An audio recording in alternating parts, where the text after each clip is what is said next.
A lost fleet sleeps at the bottom of the sea, guarding the true story of the Knights Templar. For centuries, we saw them only as warrior monks, but the recovery of their sunken ships is shattering that myth. These underwater wrecks are not just piles of wood. They are time capsules, preserving evidence of a global network so sophisticated it rivaled modern corporations.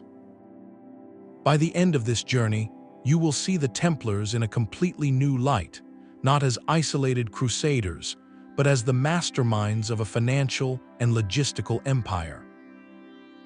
What cargo did these ships carry that rewrites economic history, and what forgotten technologies powered their voyages across the known world? Are we ready to accept that the greatest secrets of the past are still hidden beneath the waves? The common image of a Templar knight is one of steel and prayer, a warrior monk standing guard in the Holy Land. But that singular figure on the battlefield was just the visible tip of a vast and sprawling organization. To keep that knight armed, fed, and financed required an immense infrastructure stretching from the markets of London to the docks of Acre. Their original mission was noble and clear: to protect pilgrims traveling to Jerusalem. Yet that duty of protection quickly ballooned into something far greater. It demanded not just safe roads, but entire networks of supply chains, fortifications, and communication lines spanning thousands of miles. This was a logistical nightmare for any medieval entity, but the Templars possessed a unique advantage. They were granted a special status by the Pope, placing them above the laws of kings and emperors. This extraordinary freedom allowed them to move men, money, and materials across political borders with an ease that was unimaginable for anyone else. They were not bound by local disputes or tolls. Their allegiance was to a higher power, which in practice meant their own global operation. This is why the sunken ships are so much more than lost vessels. They are frozen moments of this daily, sprawling activity. The treasures on the ocean floor are not just chests of gold, but the physical evidence of an identity we are only beginning to comprehend. What do these sunken time capsules reveal about the true engine of the Templar Empire? The sheer number of these sunken ships staggered researchers. Finding Templar vessels off the coast of Cyprus was one thing, but discovering identical wrecks near Portugal and even in the North Sea painted a startling new picture. This was not a handful of boats on occasional trips. It was a coordinated fleet spanning the entire medieval world. The initial shock came not from finding one ship, but from realizing these separate wrecks were all part of the same vast system. Each new discovery was another data point, and when archaeologists plotted them on a map, the lines connecting them formed a web of trade and communication that stretched across Europe and the Mediterranean. These were the very routes historians had only read about in old ledgers and letters, now confirmed by the silent testimony of oak timbers and iron nails on the.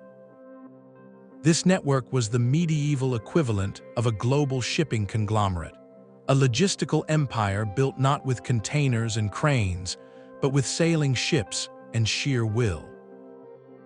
The physical evidence of its scale, lying broken across the ocean bottom, forces us to reconsider everything we thought we knew about medieval commerce. Just how did this monastic order manage such a complex and far-reaching operation? And what kind of cargo demanded a fleet of this magnitude? The real story of this maritime empire is written in the mud and silt preserved around these wrecks. When archaeologists began cataloging the cargo, they expected to find the tools of war, swords and shields destined for the front lines, and they did. But alongside those expected items were other finds that told a much broader story. Buried deep in the holds were massive quantities of grain, wool from English sheep, and great timbers for building castles and outposts. These were the bulk commodities, the lifeblood of any settlement, and their presence proved the Templars were not just supplying soldiers, they were sustaining entire communities. Yet the most telling discoveries were the luxury goods. Sealed ceramic jars contained peppercorns and cinnamon from the Far East. Fragile wooden crates held rolls of Chinese silk and delicate glassware from Venetian artisans. A monk does not need silk to pray, and a knight has little use for pepper in a desert fortress. These items had a single purpose: to be sold for a tremendous profit. This cargo manifest reads like a medieval global trade directory, a blueprint for an economic machine. The Templars were using their protected, toll-free ships to move essential supplies and high-value luxuries in the same voyage. One trip could deliver grain to a hungry garrison and return to Europe, laden with spices to be sold at market. This was not a side business. It was the very engine of their financial power, a brilliant fusion of holy mission and ruthless capitalist savvy. Every amphora of wine and every bolt of silk tells the same dual story, of an order that mastered the flow of both faith and finance across the known world. The very bones of these ships held another secret. When maritime archaeologists finished mapping the wrecks, they realized the Templar vessels were not just cargo carriers.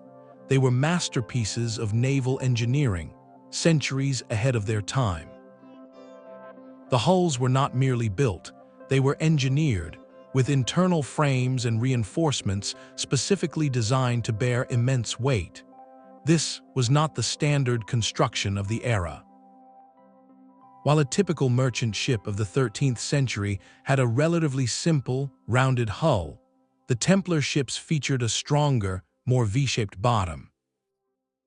This design allowed them to carry those massive loads of timber and grain without becoming unstable, and it also cut through waves more efficiently, making them faster and safer in rough weather. Their rigging systems were equally advanced. Where other ships might have a single mast with a simple square sail, Templar wrecks show evidence of multiple masts and complex arrangements of ropes and pulleys. This gave their sailors a critical advantage, the ability to sail closer to the wind. Imagine a ship that could tack and maneuver where others were simply stuck waiting for a favorable breeze. This was the Templar advantage in motion. They could navigate narrow channels, escape pirates, and maintain schedules that would be impossible for their competitors. Their ships were built not just for the coastal trade, but for the open ocean.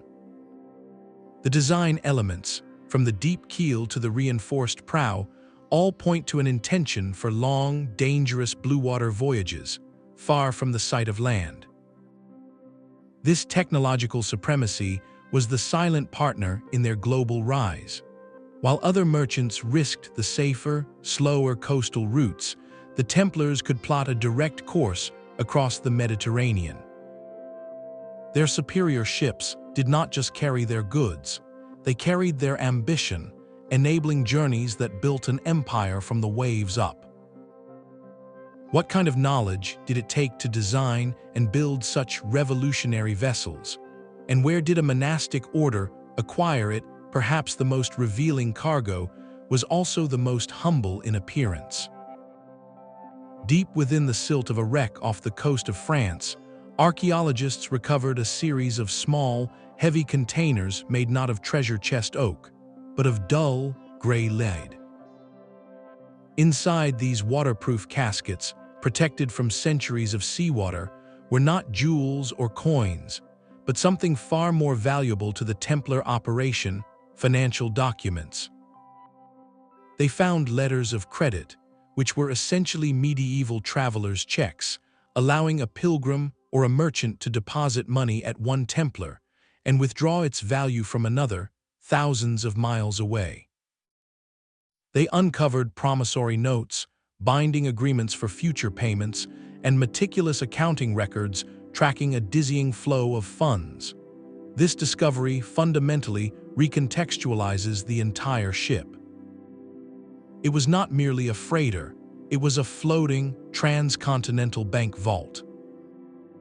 The Templars had perfected a system for moving enormous sums of capital across Europe and the Levant without ever physically transporting a single, heavy, vulnerable chest of gold coin. For the time, this was a revolutionary financial practice. A king in London could fund a war in the Holy Land by simply depositing his treasury with the local Templars, who would then issue a letter. That letter would travel safely aboard one of their swift ships to Acre, where the military commander could cash it in for local currency. The sea was not a barrier to their financial operations. It was their most secure and efficient highway. This financial network, running in parallel to their military and trade routes, was the invisible framework that held their entire empire together.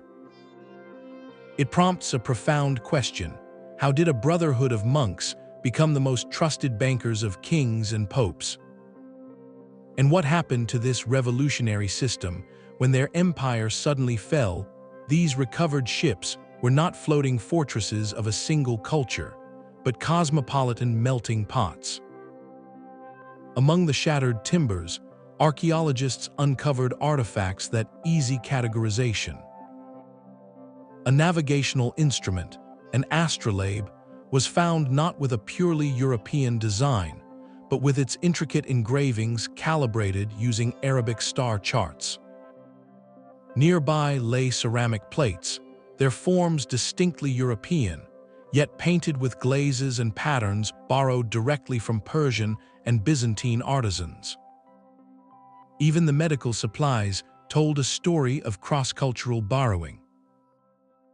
Analysis of residues in small clay jars revealed not just common European herbs, but ingredients like ginger and camphor, substances that could only have been sourced from trade routes deep into Asia.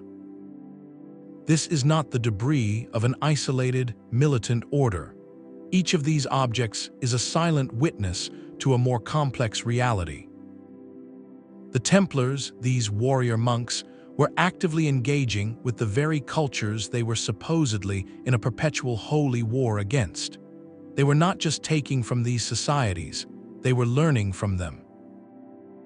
They recognized superior technology and knowledge, whether it was a more accurate way to chart a course at sea or a more effective remedy for a wound, and they integrated it into their own systems.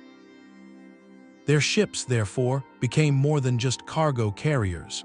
They were floating hubs of multicultural interaction, where goods, ideas, and technologies were constantly exchanged. This material evidence shatters the simplistic story of a clean clash between East and West. It reveals a world of pragmatic exchange happening just beneath the surface of conflict, a world where the quest for power and efficiency could sometimes bridge even the deepest ideological divides. The very tools that powered their empire were, in many ways, borrowed. The locations of these shipwrecks are like scattered breadcrumbs leading back to a forgotten trail. Each sunken vessel discovered off a remote coast has prompted a new search on land, guiding historians to re-examine old shorelines and identify a string of Templar-controlled ports and safe havens. The pattern is unmistakable. A wreck found near a small, rocky inlet in Sardinia points to a hidden anchorage there. Another discovered off the coast of Cyprus aligns with a minor harbor mentioned only in fragmented ledgers. These were not random stops for desperate sailors caught in a storm.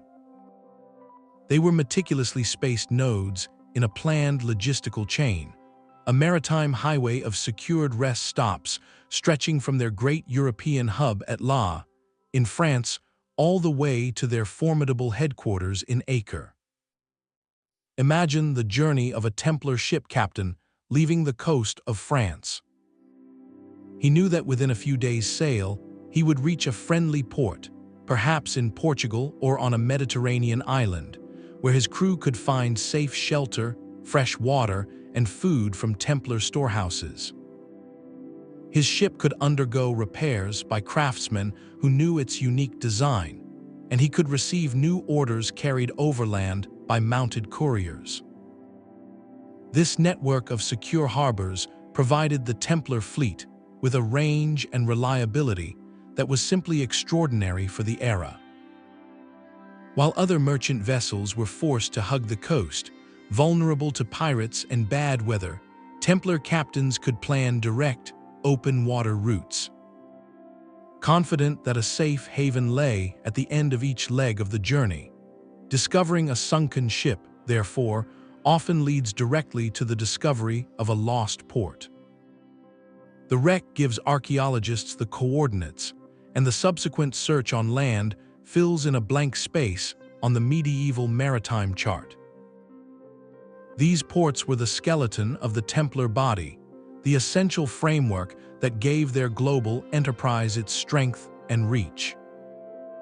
They were the physical points where the flow of goods, money, and information transitioned from sea to land and back again. How did this intricate web of coastal control remain hidden for so long? And what does its deliberate structure tell us about the true nature of their ambition? The sheer volume of supplies needed to sustain their empire becomes staggering when you itemize the cargo. We are not talking about a few hundred men in a single castle. The Templars maintained thousands of knights, sergeants, craftsmen, and support staff, scattered across hundreds of outposts from Scotland to the deserts of the Holy Land. Feeding this army alone was a monumental task, and the wrecks confirm it.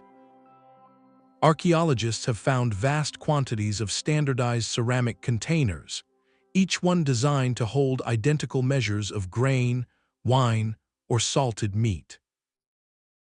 This was not haphazard packing. This was systematic, planned provisioning. It allowed for rapid loading and unloading, and it made inventory control possible across languages and continents.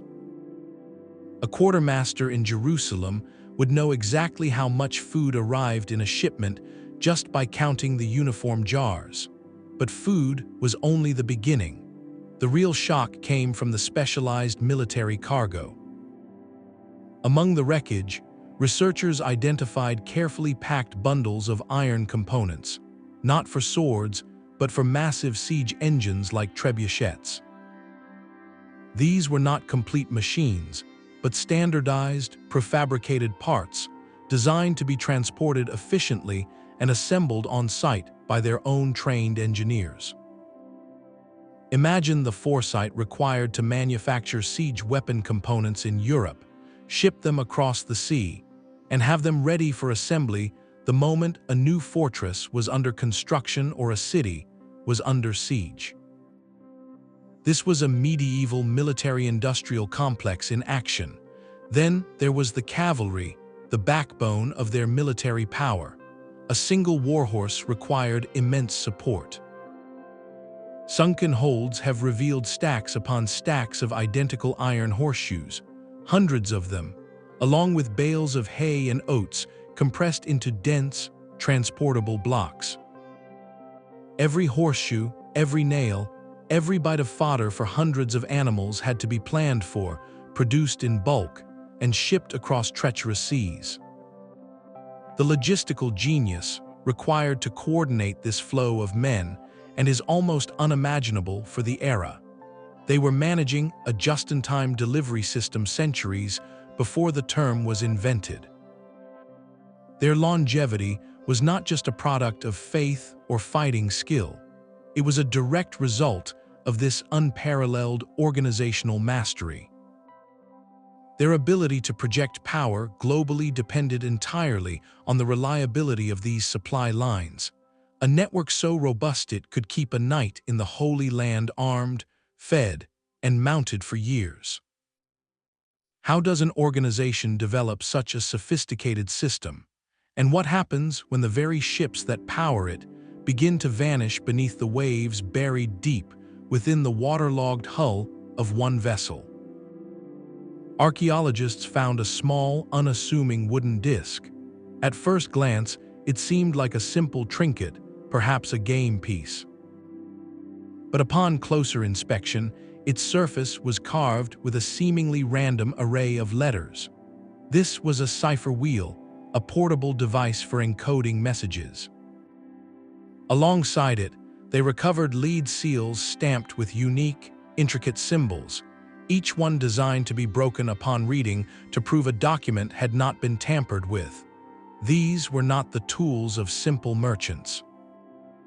They were the instruments of a sophisticated intelligence network. The Templars understood that their ships carried a dual cargo, the physical goods in the hold and the sensitive information in the captain's quarters. A ship might be transporting wool and timber, but it was also carrying encrypted orders for a military commander, financial updates or secret negotiations with a foreign power. The security of these messages was paramount. A rival kingdom or a band of pirates intercepting a manifest of goods was one thing, but them deciphering the inner workings of the entire Templar financial system would have been catastrophic. Their coordinated actions across continents, from moving funds to launching surprise attacks, depended entirely on the privacy of their communications.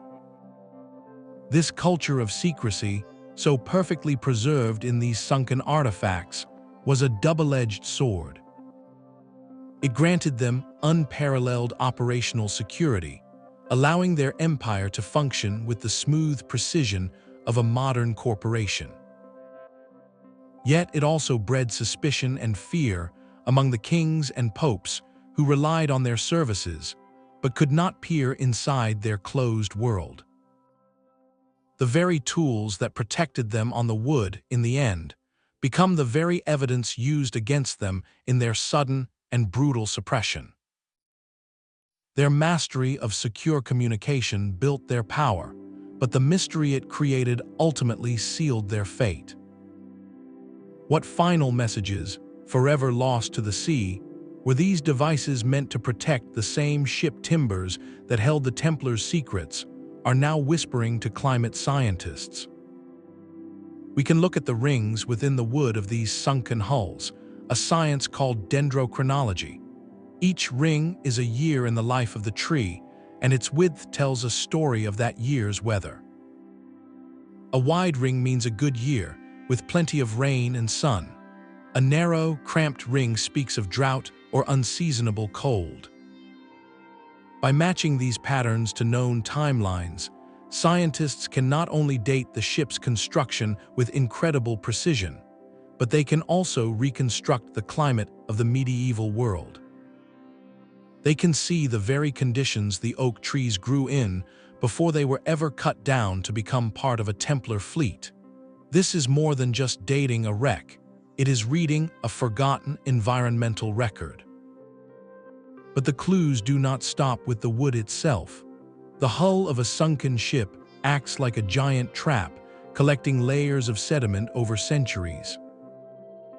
Inside that mud, scientists find microscopic fossils and chemical signatures that reveal the temperature of the sea when the ship sank. They can pinpoint evidence of powerful storms, perhaps even the very storm that sent the vessel to the bottom. These sediment cores are like frozen weather reports from 800 years ago. All of this data is proving invaluable for understanding a major climatic shift, the beginning of the Little Ice Age. This was a period of cooling that started right around the Templars' peak, bringing harsher winters and more volatile storms to the North Atlantic and Europe. The environmental challenges recorded in these wrecks, the evidence of stronger gales and shifting sea ice, were the very conditions their captains had to navigate. A Templar sailor battling a sudden squall in the Mediterranean was contending with the same global climate patterns we study today. So the tragedy of a lost ship, a moment of human misfortune, becomes a scientific gift.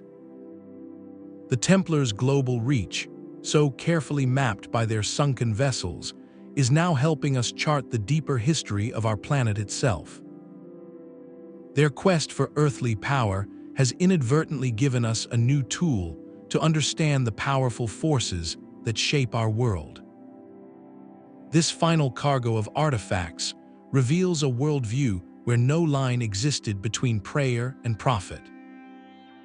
Among the personal belongings of the crew and passengers, archaeologists found small wooden crosses and worn leather prayer books, their pages softened by daily use. These items were not stored away for Sunday observance. They were kept close at hand, right alongside the essential tools of commerce.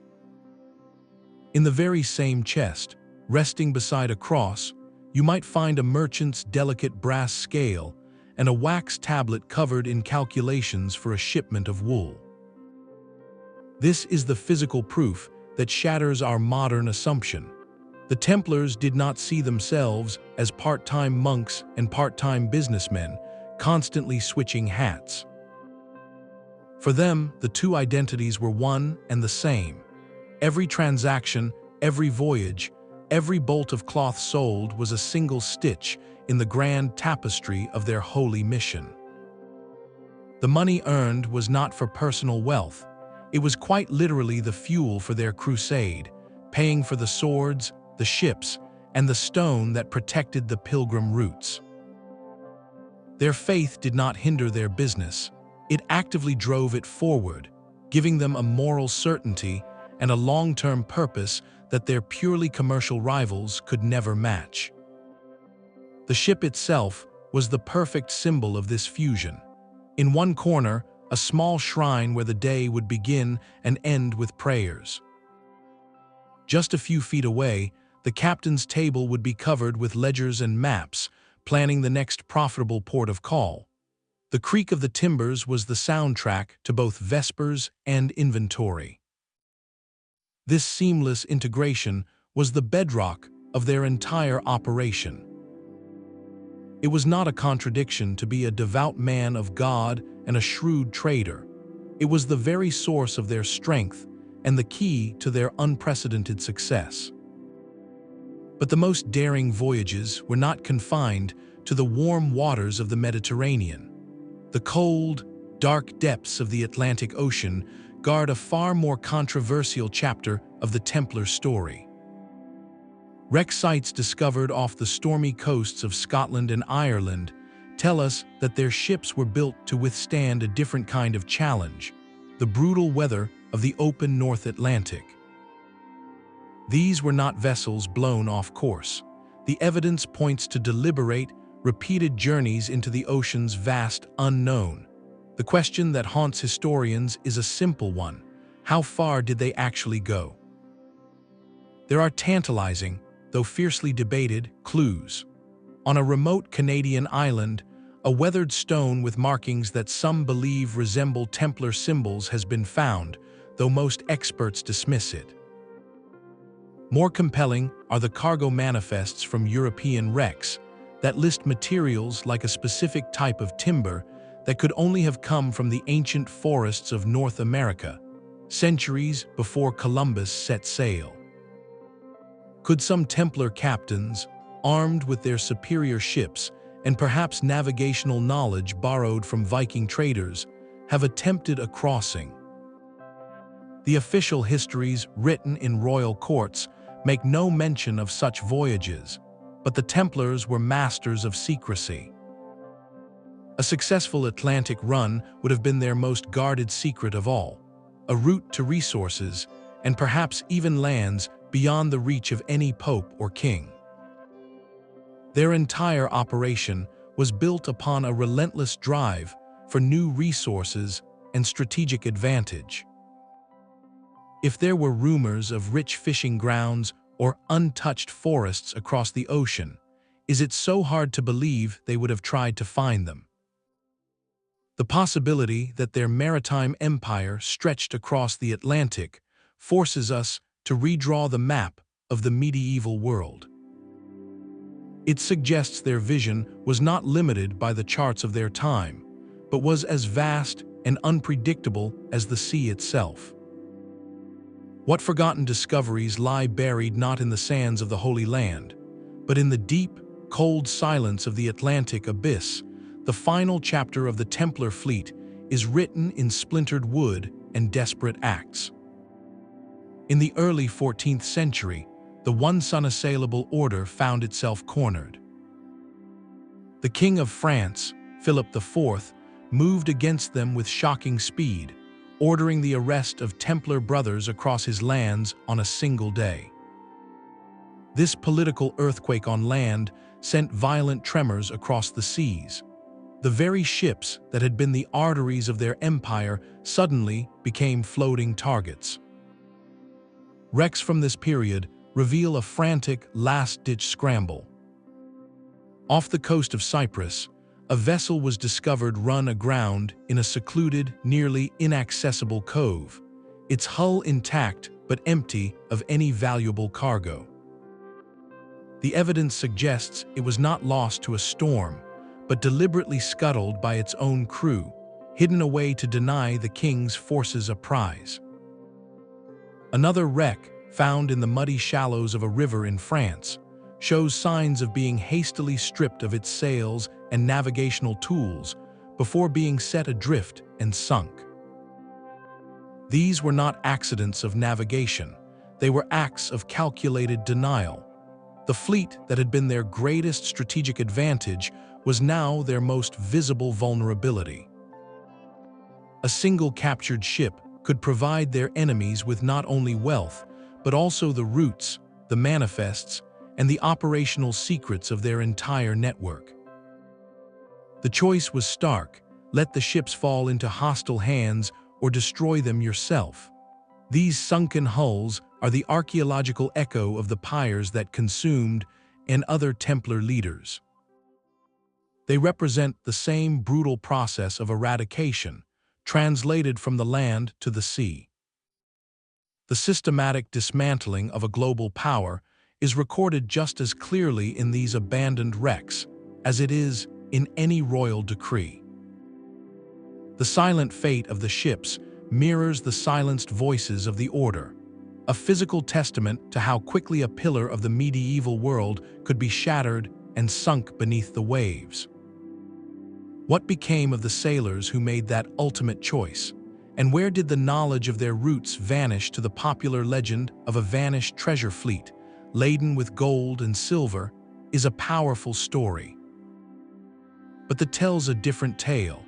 When we examine the actual cargo of these sunken ships, we find wealth, yes, but not in the form of mythical, glittering hoards. The holds are filled with the solid, practical assets of a functioning empire: grain and timber, wool and iron. Even the high-value items are trade goods, peppercorns and silks destined for market, not for a secret vault. This archaeological reality forces a crucial distinction. A single lost ship was a serious economic setback, a blow to their complex cash flow, but it was not the catastrophic loss of a singular, legendary treasure that could have bankrupted kings. The true treasure was never something that could be packed into a chest and hidden.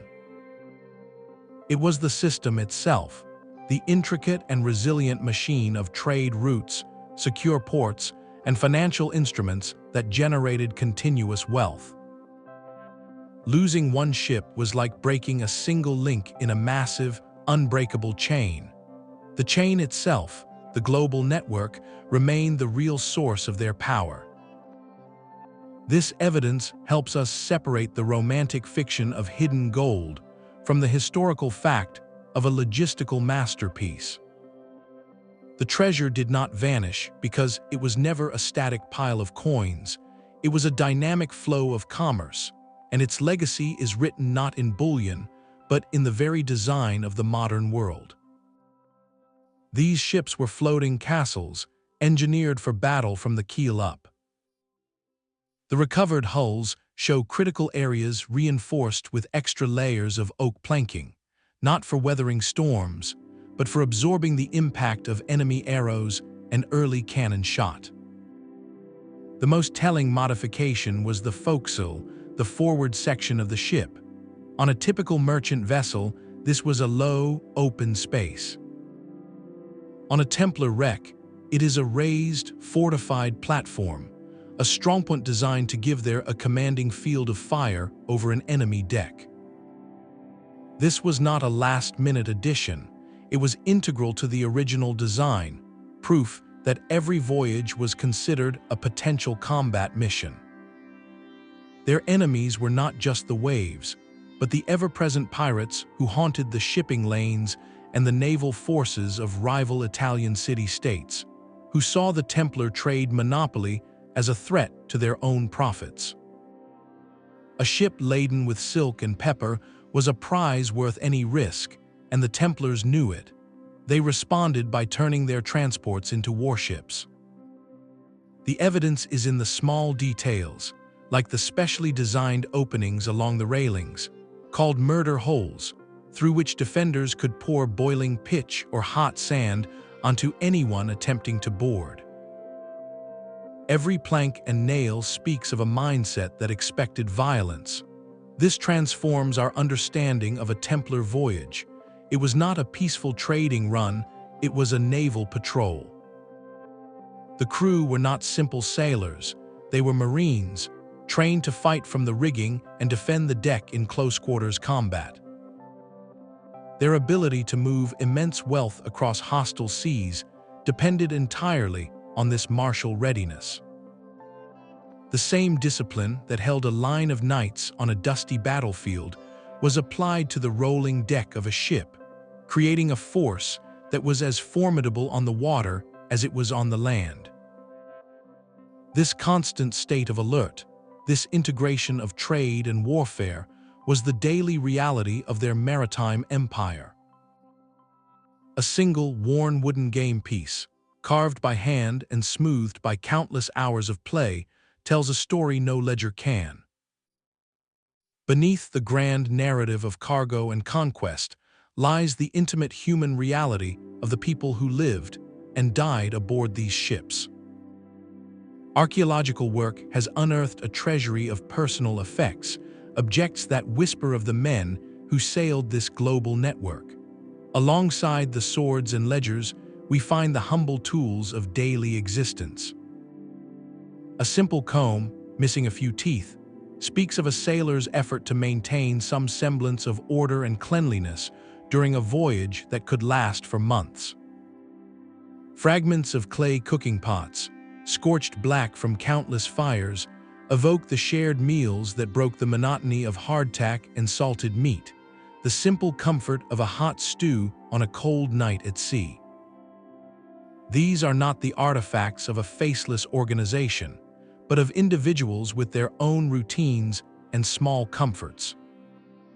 A bone flute, its holes carefully drilled, hints at music filling the air during the long, quiet evenings, a fleeting moment of levity and camaraderie amidst the ever-present danger of the deep. Each of these objects pulls back the curtain on the Templar machine to reveal the human beings who made it work.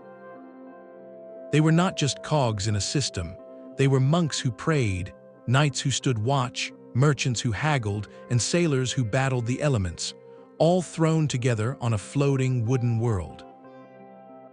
Their daily struggles against boredom, fear, and isolation are as much a part of this history as any financial transaction. The personal relics from the do more than illustrate a point. They forge a connection across 8 centuries. We can almost feel the weight of that game piece in a calloused hand, or hear the faint, reedy melody of that flute carried on the ocean wind. These small, tangible items transform the past from an abstract concept into something immediate, real, and deeply human. Even the most common objects pulled from the sea carry a silent message. A simple ceramic bowl, meant for a sailor's daily meal, is often stamped on its base with a distinct mark, the Red Cross of the Templar Order. This was not a random decoration. It was a deliberate act of branding, as calculated as any modern corporate logo. The cross on that bowl was identical to the one emblazoned on a knight's white mantle and etched onto the lead seals used to authenticate financial documents. This consistency was the key. Whether you were a merchant in a London market or a pilgrim in a dusty Jerusalem street, you recognized that symbol instantly. It was a universal signifier of a single, powerful entity. Seeing that cross on a shipment of wool told you the material was of a guaranteed standard. Seeing it on a document meant the promise of payment was ironclad. It was a visual language that built trust across thousands of miles and dozens of different spoken languages. The heraldry went far beyond the cross itself. Recovered sword hilts and shield bosses bear unique, intricate devices, like the famous image of two knights sharing a single horse, a symbol of their early poverty and brotherhood. These were not just for show, they were identifiers of rank, lineage, and command, a way for a Templar from Germany to immediately recognize and obey a superior from France, even if they could not speak a word to each other. This standardized iconography transformed a collection of far-flung outposts into a single, cohesive empire. It created a corporate identity so strong that the symbol itself became a currency of trust, assuring quality and authority from the docks of Cyprus to the counting houses of Paris. In a world of confusing dialects and shifting loyalties, their symbols provided a constant, silent, and utterly reliable point of reference. What does it mean when a religious symbol becomes a trademark? And how does that fusion of faith and commerce reshape the very concept of power? The chemical traces left in thousands of amphorae tell a story of taste and trade. Residue analysis on ceramic jars pulled from the reveals not just wine, but wine from very specific, renowned vineyards in Cyprus and Provence. The same holds true for olive oil, its unique chemical fingerprint pointing to groves in Sicily and the Iberian Peninsula. This was not random purchasing from local markets. The Templars did not just buy these goods, they owned the source. They acquired vast tracts of prime agricultural land, turning them into hubs of industrial production. A Templar commandery was not merely a fortress, it was often a working farm and a winery on a massive scale. They controlled the entire process, from the planting of the vine and the pressing of the olive to the sealing of the amphora and its loading onto one of their own ships. This vertical integration was of medieval economics. By owning the production and the distribution, they cut out every middleman, capturing 100% of the profit from a bottle of fine Cypriot wine sold to a noble in France. The sheer volume is what proves this was a core enterprise. A single sunken ship might carry hundreds of these identical jars, a floating warehouse dedicated solely to this one trade. This transforms our understanding of their wealth. Their power was not merely built on banking fees or the spoils of war, but on the quiet, relentless cultivation of the land and the strategic sale of its most desirable products. The same hands that wielded a sword in defense of the faith were also pruning vines and managing harvests. Their taste for the finer things was not a secret vice, but the very engine of a sprawling, profitable, and deliciously pragmatic business empire. These porcelain fragments are more than just cargo, they are the final pieces of a continental puzzle. Finding delicate Chinese celadon and intricate Persian rugs in the holds of ships bound for Europe confirms a breathtaking reality. The Knights Templar were not just Mediterranean traders, they were the western terminus of the legendary Silk Road. Their network of fortresses in the Levant, places like the great fortress of Pilgrim's Castle on the coast, acted as the ultimate funnel. For centuries, camel caravans had snaked their way across the vast expanse of Asia, carrying silks and spices from the Far East. But that journey ended in the bustling markets of the Middle East. The final, most perilous, and most profitable step was getting those goods across the Mediterranean to the wealthy nobles of France and England. This is where the Templars seized their opportunity. They positioned themselves at the precise point where the overland routes met the sea. A merchant from the east could sell his entire shipment of Chinese porcelain to the Templars right on the docks of Acre. The Templars would then carefully pack these priceless luxuries into the holds of their specialized, fortified ships and begin the last leg of the journey. They controlled the choke point, the vital maritime link that connected the continental trade of Asia to the insatiable markets of Europe. They were the bridge between two worlds, one of deserts and caravans, and another of oceans and sailing ships. This role made them indispensable to the global economy of their time. Without their fleet, the flow of Eastern luxuries into Europe would have been a mere trickle. With it, they commanded a river of gold, collecting profits at both ends of the journey and securing their place as the masters of medieval globalization. The true cost of a Templar shipwreck is measured not in splintered wood, but in financial ruin. Take the wreck discovered off the coast of Cyprus, its hold packed with Cypriot wine and raw silk. Modern analysis estimates the value of that single cargo, at 13th century prices, would have exceeded the entire annual income of a major like the one in Paris. This was not a simple loss of inventory, it was an economic earthquake. The sudden disappearance of that ship meant a planned payment to a king could not be made. A garrison's wages went unpaid, and an entire season of profits from the east simply vanished into the deep. A storm that lasted a few hours could erase a year of careful accounting and plunge a regional node of their empire into immediate debt. This constant, tangible threat of catastrophic loss forced the order to think like a modern multinational corporation. They could not rely on prayer alone to protect their assets. They had to build a financial system resilient enough to absorb these devastating blows. The solution was a radical form of diversification.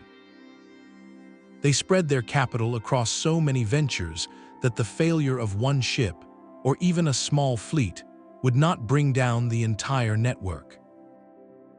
Revenue from their European farms could cover a loss in the Mediterranean, while profits from their banking operations in London could offset a bad trading season in Acre.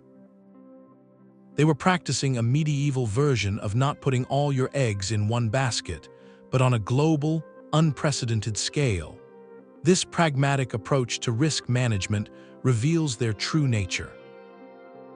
They were not just devout monks who dabbled in business. They were financial pioneers who understood the fundamental laws of capital and risk long before those terms were formally defined. Each sunken ship on the is a frozen moment of fiscal disaster, a case study in the brutal vulnerabilities of a pre-modern global economy. These wrecks teach us that the Templars' greatest innovation may not have been their military tactics or their ships, but their revolutionary understanding of how to protect immense wealth from the unforgiving power of the sea itself. The very ships that were scuttled or seized did not simply rot away. In the chaotic aftermath of the Templar dissolution, their most valuable maritime assets were absorbed by rival powers. The Knights, their longtime rivals, eagerly took over key Templar ports on Cyprus and Rhodes, along with any remaining seaworthy vessels. More significantly, they inherited the skilled captains and navigators who suddenly found themselves without a master. These men carried the Templars' hard-won knowledge in their heads, a living library of sea routes, weather patterns, and harbor approaches. The same shipwrights who had perfected the reinforced hull and the complex rigging now found employment in the royal dockyards of Portugal and Spain. This was not a loss of knowledge, but a forced and rapid dissemination. The Templars' meticulously guarded secrets of blue-water navigation became the foundational curriculum for a new generation of explorers. You can trace a direct line from the Templar captain charting a course to Acre using Arab star charts to the Portuguese navigators of Prince Henry the Navigator, who were suddenly pushing down the coast of Africa. The detailed Portolan charts, those intricate medieval maps of coastlines and sea lanes, almost certainly incorporated data first gathered by Templar pilots. Their understanding of Atlantic currents and winds, perhaps gleaned from those daring voyages into the north, would have been priceless intelligence for sailors aiming to venture even farther. The end of the Templar Order did not sink their maritime legacy, it set it adrift on new tides. The very techniques that had powered a monastic empire were now harnessed by nascent nation-states, fueling the competitive drive that would open up the entire globe. The age of exploration was built, in part, upon the sunken keels of the Templar fleet. Every new discovery on the begins not with a diver, but with a screen glowing in a dark room. The hunt for Templar ships is now driven by the silent, electric hum of side-scan sonar, a technology that paints a detailed acoustic picture of the seabed from the surface. This tool can distinguish the distinct, linear shape of a man-made hull from the natural contours of rock and sand, revealing targets for miles in every direction. Once a promising site is identified, the work is handed over to remotely operated vehicles, or ROVs. These robotic submarines, equipped with powerful lights and high-definition cameras, can descend to crushing depths where no human could survive. They hover motionless for hours, their mechanical arms gently brushing away centuries of silt to expose a single, telling artifact, a lead seal, a cipher wheel, a stamped ceramic jar. This non-invasive approach is a revolution in itself. We no longer need to tear a wreck apart to learn its secrets. We can map it, photograph it, and sample it, leaving the structure intact for future generations with even better tools. The delicate process of conservation is the final, critical step. Objects that have rested in a cold, dark, oxygen-free environment for 800 years can literally disintegrate when exposed to air. Now, a recovered timber or piece of leather can be placed in a custom-designed chemical bath, slowly replacing the water in its cells with a stabilizing compound, freezing it in time. This marriage of deep-sea robotics and molecular science is what allows a humble wooden bowl, still bearing its red cross, to survive its journey from the abyss to a museum display case. These 21st century tools are our time machine, granting us a clarity of vision that previous historians could only dream of. We are not just reading about the Templar network, we are visually mapping its physical remnants with a precision that would have astounded the Order's own master mariners. The books are being rewritten not with new theories, but with hard, undeniable data pulled from the deep. The future promises even more. As sonar resolution increases and artificial intelligence helps sift through mountains of seabed data, we stand on the brink of finding the rest of their lost fleet. Our ability to interrogate the 14th century, to ask direct questions of its sunken legacy, and receive tangible answers, has never been more powerful. What other lost chapters of their empire are waiting, just beyond the reach of the light, for the next generation of technology to reveal them? This scattered fleet of sunken ships forms a single, undeniable blueprint. We are not looking at the isolated ventures of a wealthy monastery, but at the fossilized remains of a unified global system. Every timber, every cargo manifest, and every lead seal pulls back the curtain on an operation so integrated it feels unnervingly modern. The Templars built a prototype for the multinational corporation, centuries before the world had a word for it.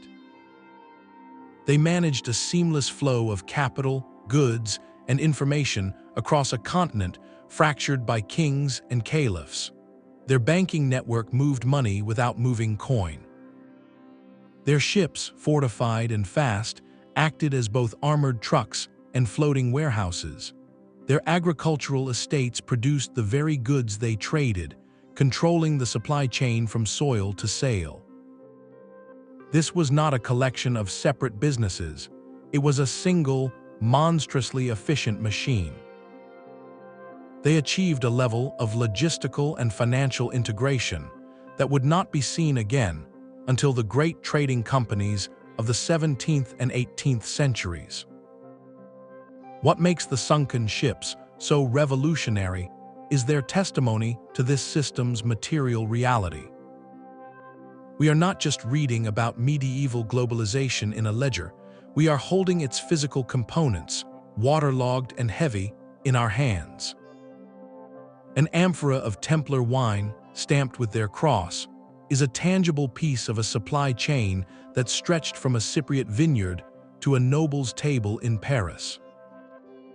A cipher wheel from a wreck off France is a piece of the information technology that managed this entire enterprise.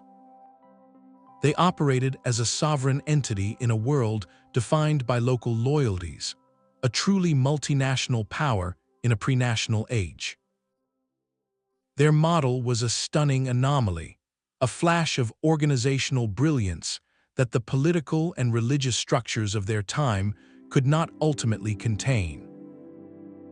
The tragedy is not just their fall, but the fact that their blueprint for a connected world was lost, sinking into the deep along with their ships, waiting centuries to be recovered and finally understood. For all we have uncovered, the ocean floor still holds its deepest secrets close. The search is far from over, with historians and archaeologists actively pursuing the ghosts of famous, lost Templar vessels.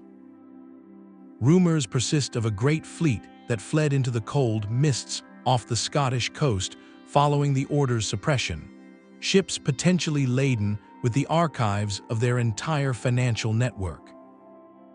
Finding one of these wrecks could reveal not just treasure, but the very ledgers detailing their transactions with kings and popes, the final, unedited record of their power.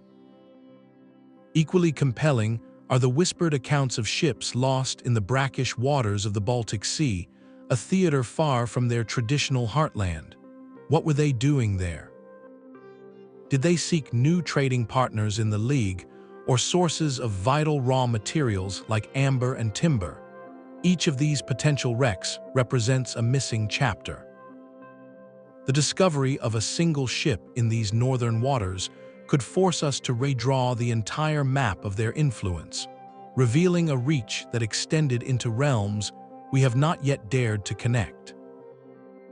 Every expedition that sets out, armed with side-scan sonar and remote-operated vehicles, is driven by this possibility. Each new sonar sweep over an uncharted seabed could be the one that solves a century-old mystery. Yet the nature of this work is that every answer begets a new question. A ship found off Scotland would confirm the flight, but then we must ask, where did the survivors go? A wreck in the Baltic proves their presence, but then we must unravel the purpose of that perilous journey. These sunken time capsules are not just endpoints, they are new beginnings for investigation. The hunt continues, not merely for the ships themselves, but for the truths they carry, waiting in the dark to rewrite our understanding of the past. But these sunken ships are more than archaeological sites. They are underwater graves and fragile time capsules. The very act of reaching out to touch them introduces a profound ethical dilemma. Who truly owns this history? Is it the country whose waters cradle the wreck, the nation that funded the order centuries ago, or all of humanity as part of our shared cultural heritage? This question ignites fierce debate among three powerful forces. On one side are commercial salvagers, often funded by private investors, who see a sunken Templar ship as a trove of marketable artifacts. Their goal is recovery and profit, and while they sometimes make spectacular finds, their methods can be destructive, prioritizing valuable objects over the contextual clues that give them meaning. Against them stand academic institutions and marine archaeologists who advocate for a slower, meticulous approach. For them, the true value is not in the gold, but in the data. The precise position of a cannon, the pollen trapped in a sailor's wooden bowl, the layering of cargo in the hold. These details form a story that is obliterated if the wreck is ripped apart for its most shiny components. Caught in the middle are national governments, claiming sovereignty over their territorial waters and the cultural patrimony within them. A nation like Cyprus or Portugal may view a Templar wreck off its coast as a vital piece of its own national story, a physical anchor to a grander past, and fiercely guard it from what they see as foreign treasure hunters. This clash is not merely about legal jurisdiction, it is a fundamental conflict over the purpose of the past. Is history a resource to be mined for wealth, or a fragile record to be preserved for future generations? The story of the Knights Templar, once shrouded in medieval secrecy, is now entangled in these very modern battles over ownership, access, and interpretation. Every decision to raise an artifact is a choice that cannot be undone. The wood that has survived 800 years in cold, dark, oxygen-free water can crumble to dust in days if exposed to air without painstaking conservation. This places a tremendous responsibility on our shoulders. Protecting this sunken history is not just a task for specialists in labs or courtrooms. It is a duty we all share as the temporary custodians of a legacy pulled from the deep. The future of these sites depends on the values we choose to prioritize today. The Vikings mastered the sea with their dragon-headed longships, striking terror into coastal communities and carving out new settlements from Iceland to Normandy.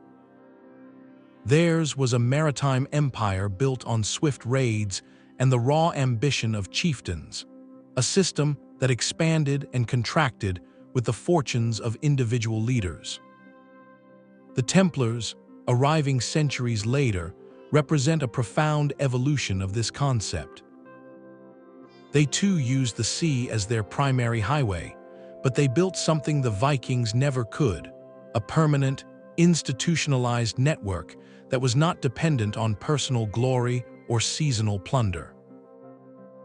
Where a Viking fleet was a collection of independent captains drawn together for a single campaign, a Templar fleet operated with the unified discipline of a modern corporation. Its every move dictated by a central command and a long-term strategic plan. The objective was not to take wealth by force, but to generate it continuously through controlled trade and sophisticated finance. This shift from raiding to banking marks one of the most significant transformations in the history of sea power. Both empires were formidable, but one was a flash of lightning, brilliant and terrifying, while the other was the steady, humming power grid that came after.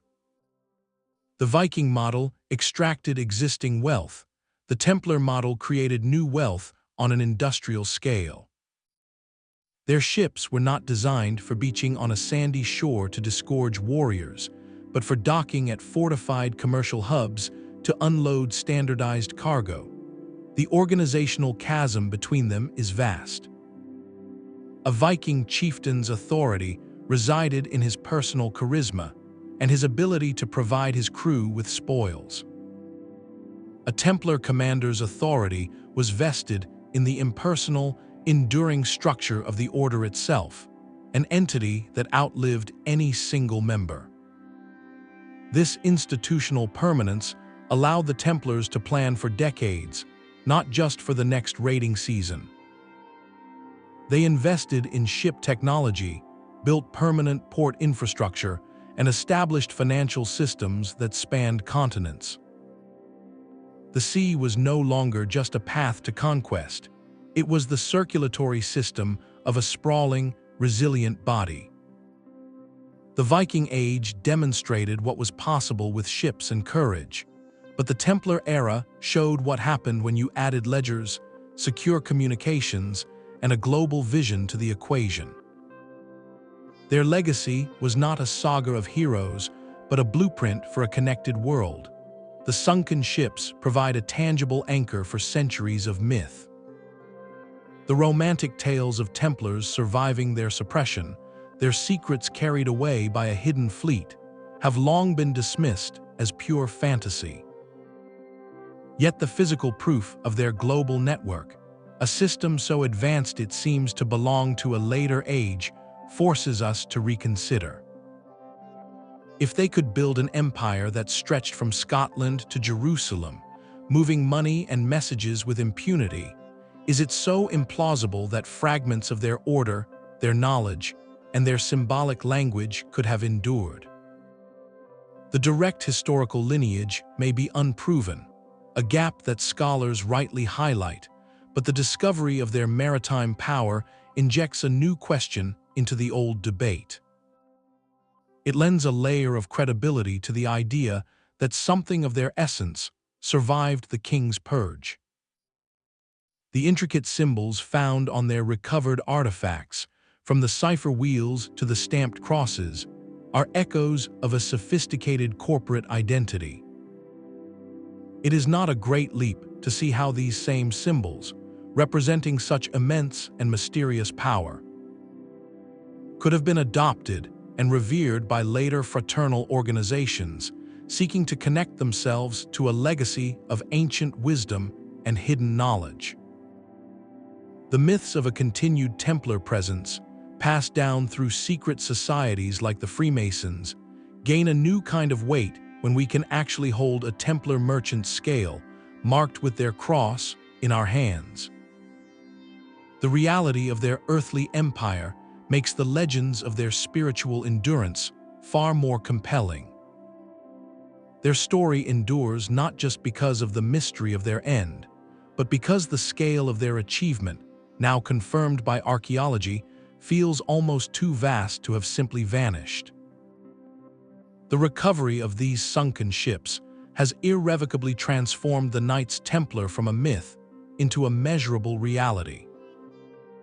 We no longer see them as isolated holy warriors, but as the master architects of a globe-spanning operation that fused military might with economic genius and logistical brilliance.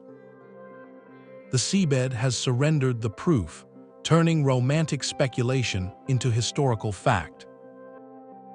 These underwater time capsules have provided the hard evidence for their true role as pioneering globalists who moved goods and capital across continents.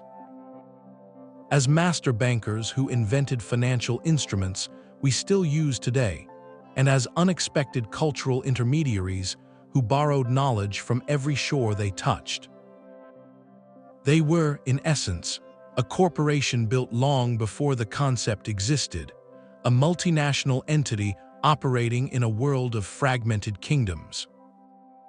The secrets pulled from the silt remind us that history is not merely written in dusty chronicles.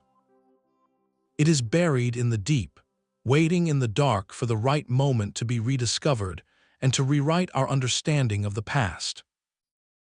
Let this journey into the depths inspire you to look closer at the world around you, for the echoes of this medieval empire are all around us, in the flow of global trade and the very structure of modern finance. We would love to hear which of these revelations surprised you the most. Share your thoughts in the comments below and subscribe to continue exploring the hidden depths of history.